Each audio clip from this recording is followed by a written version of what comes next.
All right, as promised, we're at part 2 of real estate website name suggestions, and there's so much more than just the name. If you don't think about this a lot, you'll miss out on some key things that you want to get right from the beginning. As I told you in part 1, if you get this right from the beginning, you're fine. If you don't get it right from the beginning, you'll be constantly going back, adjusting and readjusting, and when you do that, you lose a lot of goodwill that you've built over that time.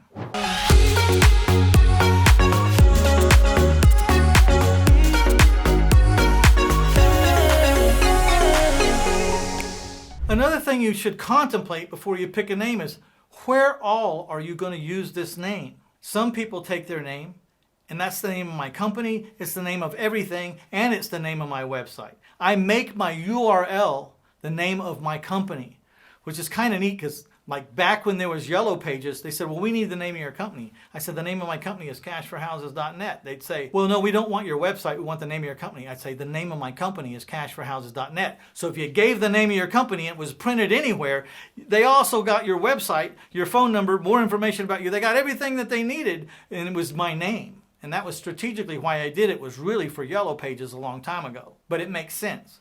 I like companies who name themselves their website name. You know, who do you work for? I work for cashforhouses.net. Well, the person they just told where they work now knows how to go find more about if they want to sell a house, and they know exactly where to go.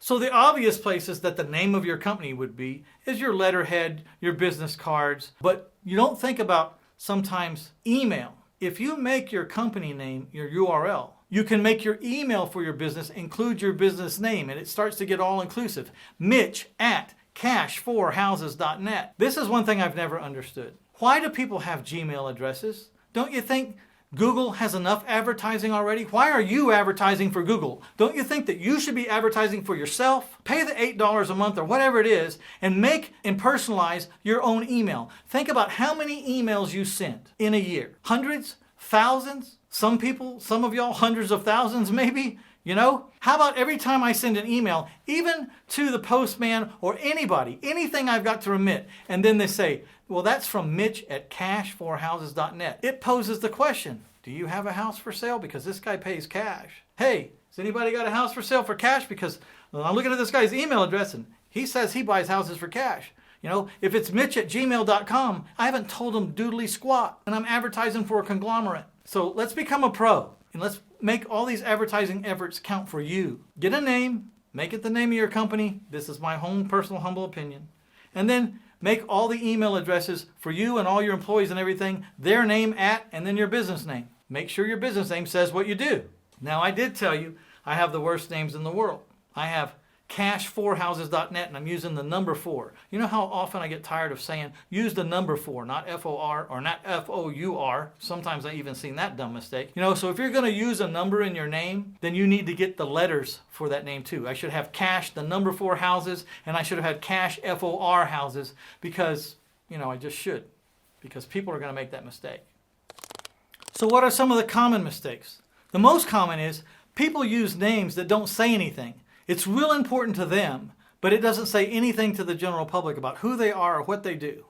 I know your grandmother is real important to you, but Maggie Mae's Inc. doesn't say anything about who you are or what you do. I get it. Maybe you need to name your corporation Maggie Mae Inc., but save something else that says what you do for your URL or your website name. So there's a lot of common little mistakes, but here's the biggest mistake of all. You have to have a .com name. I know this because I made the mistake. A long time ago, I had a buying name and a selling name. My buying name was cashforhouses.net.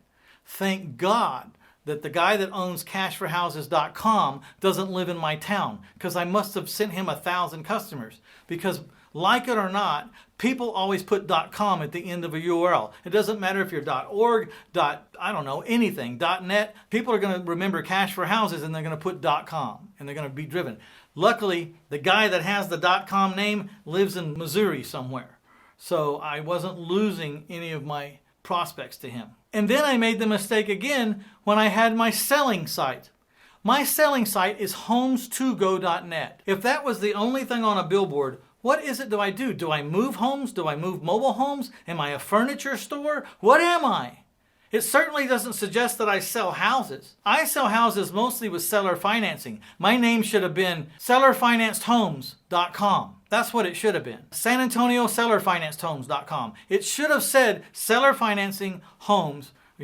I sell ownerfinancedhomes.com. It should have said, and if you have a choice between shorter and vague and a little bit longer and saying more precise who you are and what you do, I would pick the little bit longer name. But that's just my opinion.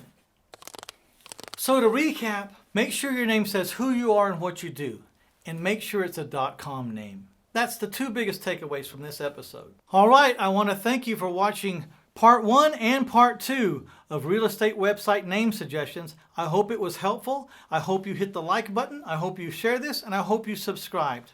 We'll see you on the next episode.